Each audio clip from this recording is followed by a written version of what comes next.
या वचनाप्रमाणे संपूर्ण महाराष्ट्रामध्ये भक्तीचं नवचैतन्य निर्माण करणारे आद्य गुरु विश्वकर्म योगी यांची माऊली संत ज्ञानेश्वर महाराज. रात्री माझी शिवी दिवसा माझी शिवी गोत्य सदा शिवी भक्त राहील ग्रामसेवेसाठी.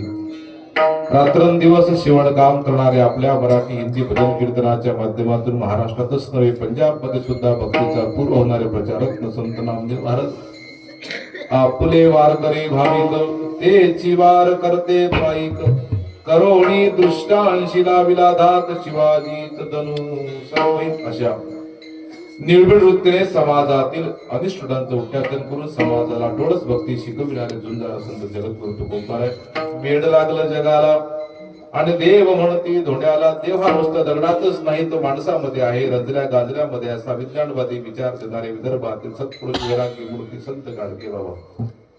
मानवता ही पंथ मेरा इंसानियत पक्ष मेरा सबकी भलाई धर्म मेरा दुविधा को हटाना वर्म मेरा एक जात पडाना कर्म मेरा आणि कीर्ती को उठाना स्वर्ग मेरा. असा विश्व शांतीचा दिव्य संदेश देणारे मानवतेचे महान पुजारी वंदनीय राष्ट्रसंत श्री तुकडोजी महाराज. आणि आज प्राप्तस्थळी प्राप्त प्रसंगी ज्यांचा अभंग चिंतना करता घेतला असं साहित्य सोनियाच्या खाण्यातून शब्द रचनांची निर्मिती करणारे त्यांनी भंडारा डोंगराळ तपश्चर्या करून मानव कल्याणाकरता आपल्या सर्वांसाठी एक देवयान पंथ ज्यांनी मोकळा केला. जगद्गुरु श्रीमंत श्री तुकोबाराय यांचा अत्यंत छोटासा आपल्या सगळ्यांच्या परिचयातला एक अभंग चिंतना करता घेतोय. ठाला विठा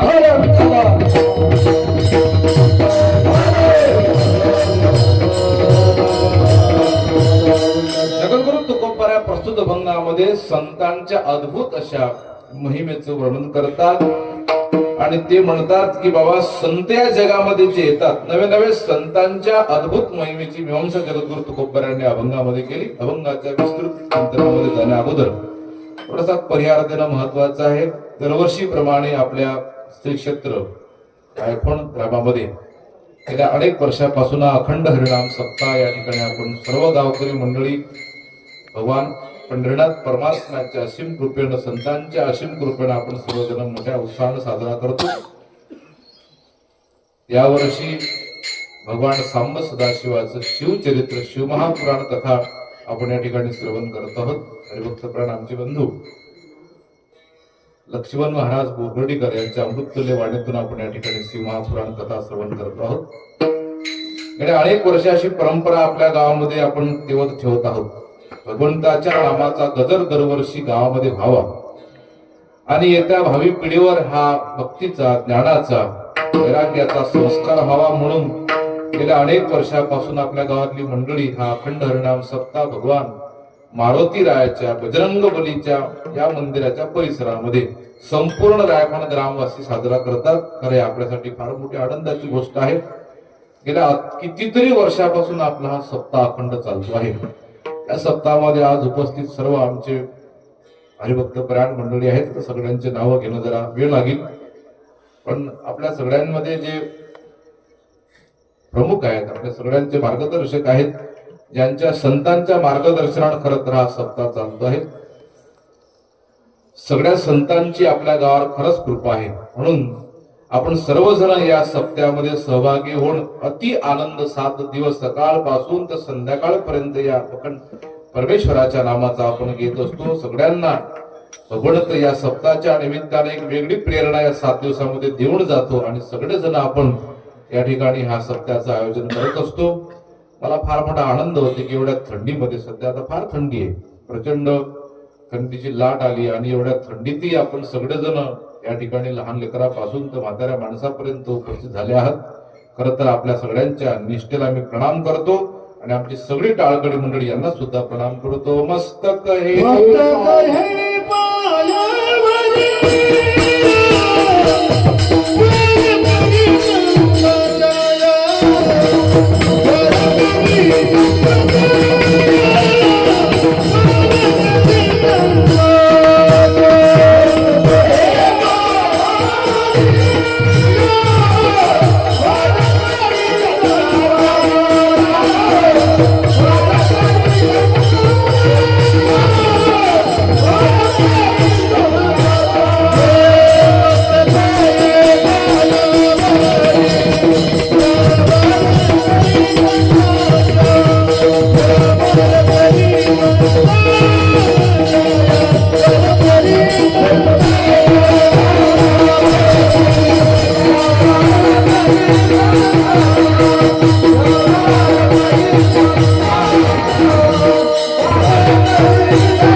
गळ्याचे आणि मृदंगाचार्य या सगळे मंडळींकडे बहुत मोठा आनंद होते.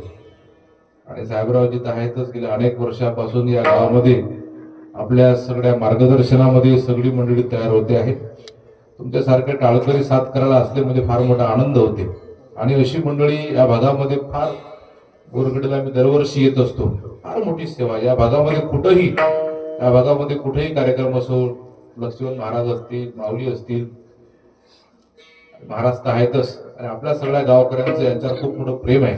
गेल्या अनेक वर्षापासून मी एक असं अनुभवलं महाराज की बरेचदा हे आपण जे मंडळी असतो, गायक, मृदंगाचार्य, टाळकर, ही 1-2 वर्ष दिसतात पण नंतर दिसत नाही एखाद्या गावामध्ये. पण या गावाचं तुमचं काय नातं आहे, मी गेल्या अनेक वर्षापासून पाहतो. तुम्ही सोडत नाही, गावकरी सोडत नाही. असा एक प्रेमाचा, भक्तीचा ऋणानुबंध तुमचा आमचा सगळ्यांचा बनला, हे आपल्यासाठी फार महत्वाचं आहे. आणि या कलियुगामध्ये भावाचं पटत नाही. या कलियुगामध्ये इतकं कठीण आहे. आज आपल्या देशाची, महाराष्ट्राची परिस्थिती मोठी भयानक आहे महाराज. आज पर्सेंटेज जर काढला तर जवळजवळ 20% मुलं अशी आहेत की ते आपल्या बापासोबत बोलत नाहीत. परिस्थिती मोठी बिकट आहे. आज आपल्या देशाची अवस्था अशी आहे की कुटुंब व्यवस्था संपत चालली आहे. माणूस पैशानं श्रीमंत होत आहे, आपले घर मोठे होऊन राहिले, पण माणसाची माणुसकी दिवसेंदिवस खाली खाली चालली महाराज. जुन्या काळातले माणसं पैशानं गरीब होते, पण त्यांच्याकडे माणुसकी नावाची वस्तू फार मोठी होती महाराज. आज माणसं खेड्यातून शहरात चालले, याचा अर्थ विकासाकडे चालले असे नाहीये. ठीक आहे, ते भौतिकतेने विकास होऊन राहिला, पण जो आनंद परमेश्वराच्या नामस्मरणामध्ये आहे, आणि जो आनंद हे सगळं स्वर्गीचे अमर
इथला हा आनंद भोगण्याकरता, हा आनंद जीवनामध्ये प्राप्त करण्याकरता एवढा मोठा भक्तीचा आनंद.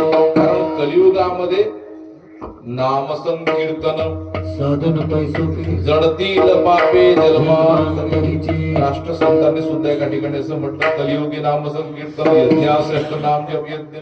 म्हणजे कलियुगामध्ये नाम यज्ञाला फार मोठं महत्व दिलंय महाराज. सर्व संतांनी, जेवढे संत आहेत, नामासारखं महात्म्य नाही. आणि या 7 दिवसामध्ये आपण सर्वजण अखंड भगवंताचा नामाचा गजर करतोय, आपल्यासाठी फार मोठा आहे महाराज. कारण नामाचं महात्म्य असं आहे, मुक्ती नाम हाती मोक्ष ऐसी साक्ष वैष्णवांचा माल खरा तुरतुरा वस्तुशी. या शब्दाकडे जरा गांभीर्याने बघितलं ना, माणूस वस्तुशी म्हणजे मूळ स्वरूपाला, तुरतुरा म्हणजे फार लवकर प्राप्त होतो महाराज. जगामध्ये या कलियुगामध्ये त्या आनंदापर्यंत पोहोचण्यासाठी दुसरा कोणताच मार्ग नाही. तुरतुरा वस्तूशी, बाकी गरज नाही. भस्म दंड लागे काठी फिरताटी भ्रमण तुका म्हणे आळकाठी नाही भेटी देवा. बाकी कोणतंही बंधन नाही. माणूस सहज स्वरूपाला देवापर्यंत प्राप्त होतो.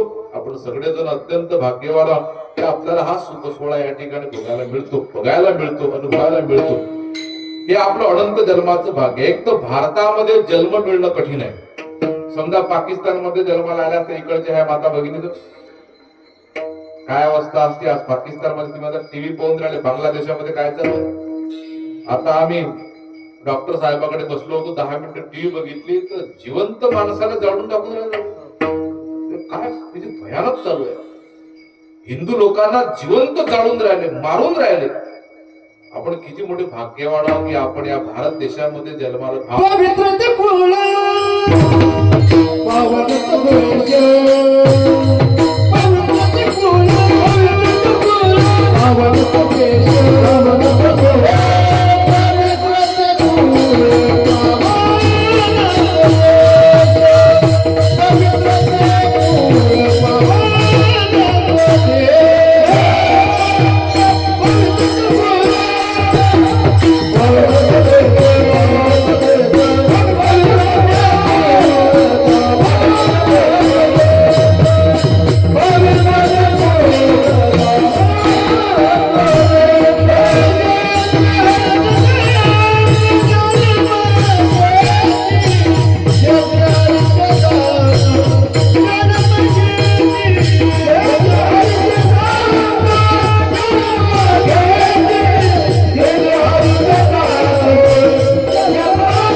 भारत खंडे नरदेव प्राप्ती महाभाग्याची संपत्ती. आणि त्यात भारतात जन्माला तर आलोच, पण विशेष म्हणजे महाराष्ट्रामध्ये जन्माला. जो महाराष्ट्र काय संतांची भूमी आहे. असं एक गाव नाही की त्या गावामध्ये संत होऊन गेले महाराज. ती संत भूमी आहे. गाव तिथं संत आहे. त्या विदर्भामध्ये अनेक संत महापुरुष महाराष्ट्रामध्ये होऊन गेले. आपलं परम भाग्य आहे. आणि त्यात महाराष्ट्रामध्ये जन्म आल्यानंतर पुन्हा एक भाग्य सांगेल की या परमेश्वराच्या भक्तीमध्ये नामस्मरणामध्ये मंदिरामध्ये आपल्याला सगळ्यांना येऊन बसावं वाटतंय. फार मोठं पुण्य आहे. राष्ट्रसंत एका ठिकाणी म्हणतात, काय योग साधला जन्म तुला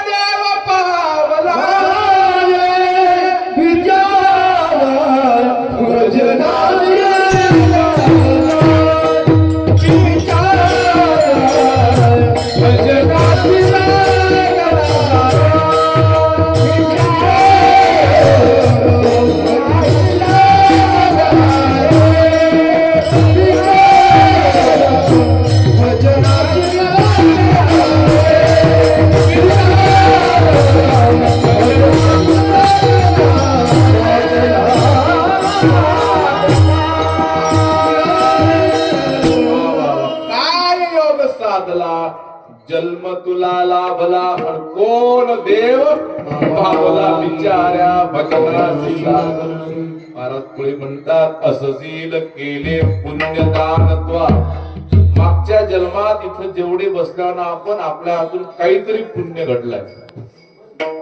आता एवढेच लोक आहेत का रायपूर मध्ये आज? बाकीचे आहेत. आता दुसराच दिवस आहे बा, जाऊ. काही लोक कसे असतात, मागून येणारे असतात. पण जे निष्ठावंत आहेत ते म्हणतात कीर्तन कसंही असो पण आपण गेलो पाहिजे. कीर्तनकार कोणता हे महत्वाचं नाही, आपण तो कीर्तनकार जो कोणी येईल तो काही देवाच्या पलीकडे सांगणार आहे काय? आपल्या देवाच्या पलीकडे तर काही सांगणारच नाही. आणि म्हणून तुम्ही जेवढे या ठिकाणी आले, असशील केले पुण्यदान तो अथवा साधू सेवा म्हणूनच कळले सखया तुझला अंतरी देव बजावा. महाराजांचे शब्द आहेत, पूर्वजन्माची आपली सर्वांची पुण्य आहे म्हणून आपल्याला ही संत सेवा भगवंताची सेवा करण्याची संधी प्राप्त झाली आहे महाराज. हे सगळ्यांना मिळत नाही. फार कमी आयुष्य आहे. माणसाला 100 वर्षाचं आयुष्य आहे. 50 वर्ष तर आपण झोपीतच गमावतो. 10 वर्ष खेळण्यात गेले म्हणजे गेले. आता 60. म्हातारपणातले 5-10 सोडून द्या, 70 गेले. आता किती राहिले? 30 राहिले. काय आयुष्य लय का माणसाला?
त्यातही भरोसा नाही. परवा आमच्या गावामध्ये एक म्हातारी मरण पावली. पोहे खाता खाता चमचा सहित वर गेली. काही सांगता येते का माणसाचं? या कलियुगामध्ये मरणाची तर नमईच नाही राहिली. आता चालता चालता माणसं मरून राहिली. काही निश्चय नाही, काही नियम नाही महाराज. म्हणून आपण फार मोठं भाग्य घेऊन आलो की या संतांच्या सहवासामध्ये आली आणि सगळ्यांना मिळत नाही. राष्ट्रसंतांचे एक प्रमाण आहे. ते म्हणतात कितीतरी असतील लोक जगामध्ये देवतयान ठावे. काय माहिती म्हणते? खावे प्यावे ल्यावे अवघे म्हणती मरून जावे. तूच कसा वाचला? महाराज म्हणतात बघ तू कसा काय इकडे आला? महाराजांनी प्रश्न केला कसा आला तू इकडे? तो म्हणताय महाराज काहीतरी पुण्य घडलं आमच्याकडे आणि म्हणून तुमचा सत्संग आम्हाला प्राप्त झाला. आपण सगळेजण भाग्यवान आहोत आणि त्या संतांचाच महिमा वर्णन करावा या दृष्टिकोनातून आज जगद्गुरु तुकोबरायाचा अभंग आपल्या सगळ्या संतांचे फार मोठे उपकार आहेत महाराज. एक लक्षात घ्या, या जगामध्ये तुम्ही आम्ही सगळे मंडळी हा परमार्थ चालवतो. आपण थोडं काही पुण्य करतो. या पुण्याच्या आधारावर जगामध्ये प्रचंड पाप करणारे माणसं सुखानं जीवन जगून राहिले. राष्ट्रसंतांचे प्रमाणात ते म्हणतात कितना जगत में पाप है अंदाज के. परवाची घटना आपण सगळ्यांनी टीव्हीवर बघितली. एका लहानशा चिमुकलीवर अत्याचार झाला महाराज. 15 वर्षाच्या पोरानं तिला अत्याचार करून मारून टाकलं महाराज. या रोजच्याच घटना आपण ऐकून राहिलो. प्रचंड घटना आहेत. अंदाज के बाहर चला पर संत ही का पुण्य है जग आज तक ना ढला. संतांचं पुण्य आहे. परमार्थ करणारी माणसं आहेत. परमार्थ करणारी माणसं आहेत. पुण्य करणारी माणसं आहेत. म्हणून पापही पुण्याच्या आधारावर या कलियुगामध्ये सुखानं जीवन जगते. आपल्या पुण्याच्या आधारावर आपण इथं भजन करतो आहे म्हणून लोक निवांत झोपले आहेत. नाही तर या काल का हथियार है चम चम चमक कराएगा आणि कर प्रार्थना भगवान की तो कुछ समय बच जाएगा. आपण खूप वाचतो. कोरोना सारखी भयानक बिमारी येऊन गेली ना महाराज. आपण हवा त्या बिमारीतून तरलो ना. आपण भजन करणारे शक्यतो गेले ना. जे इमानदार भजन करणारे होते ना ते राहिले. जैन भजन म्हणजे असं बिलकुल इथून नाही केलं ते गेले. भजन असं आतून असलं पाहिजे महाराज. भजन ही अंतःकरणाची तळमळ आहे. संतांचं भजन बघा काय. संतांवर विश्वास ठेवा. आणि म्हणून फार आनंद होते महाराज ज्यावेळेस आपण सगळेजण भजन करतो. भजनामध्ये फार मोठी शक्ती आणि फार मोठी ताकद आहे. संतांनी त्याचं फार मोठं वर्णन केलं. त्या वर्णनामध्ये मी जात नाही. मला आपल्या सगळ्यांना हे सांगायचं आहे की या जगामध्ये संत आहे. असं पाहिलं तर या जगामध्ये अनेक प्रवृत्ती आहेत. एक देव प्रवृत्ती आहे, एक संत प्रवृत्ती आहे, दुसरी एक दानव प्रवृत्ती आहे. तुम्हाला वाटते का दानव संपले का? नाही नाही नाही, राक्षस संपले नाही आहेत. ते आपण फक्त महाभारतामध्ये पुराणामध्ये शिवमहापुराणामध्ये आपण पिशाच्य पाहतो. भागवतामध्ये आपण राक्षस पाहतो. आता आपल्या का राक्षस संपले का? नाही नाही, फक्त ते मोठे डाळ्या गिळ्या त्या गेल्या द्यायच्या. ते आपल्यासारखे या कलियुगात सुद्धा राक्षस प्रवृत्ती आहे, या कलियुगात सुद्धा मानव प्रवृत्ती आहे, आणि या कलियुगामध्ये तिसरी प्रवृत्ती देव संत प्रवृत्ती आहे. मग कशी ओळखायची ही प्रवृत्ती? हे पहा, जो नुसतं घेणं जाणतो तो कोणाकडून घेतच राहते. येऊ द्या फक्त माल, सासरवाडीहून येऊ द्या, कुठूनही येऊ द्या, पण तो देत काहीच नाही महाराज आयुष्यात. हे जे घेण्याची प्रवृत्ती आहे ना, याला दानव प्रवृत्ती म्हटलं शास्त्र, राक्षस प्रवृत्ती आहे. असे बरेच माणसं आहेत की ते कुठंच काही देत नाही, कुठंच नाही.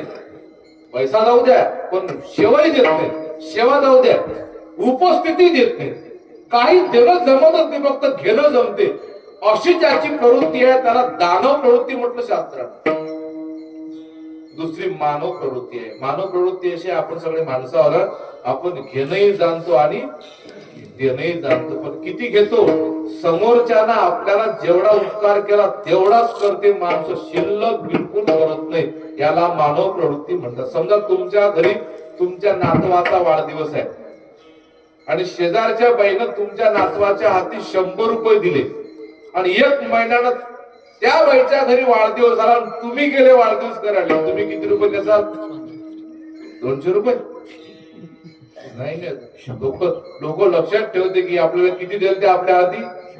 तुमच्या पोरीच्या लग्नात तर एखादा आनंद म्हणून एखादी वस्तू दिली असेल, एखादी बकेट दिली, समजा बकेट समजतं ना इकडे, तर आपण काय मोठं भाडं घेऊन जातो काय? लोक लक्षात ठेवते की आपल्या पोरीच्या लग्नात बकेटच दिली, मग आपण त्याच्या पोरीच्या लग्नामध्ये काय देऊ? बकेटच देऊ. हा मानव स्वभाव आहे. मानव स्वभाव हा महाराज समोरच्याला जेवढा उपकार केला तेवढाच करतो, शिल्लकचा उपकार करत नाही.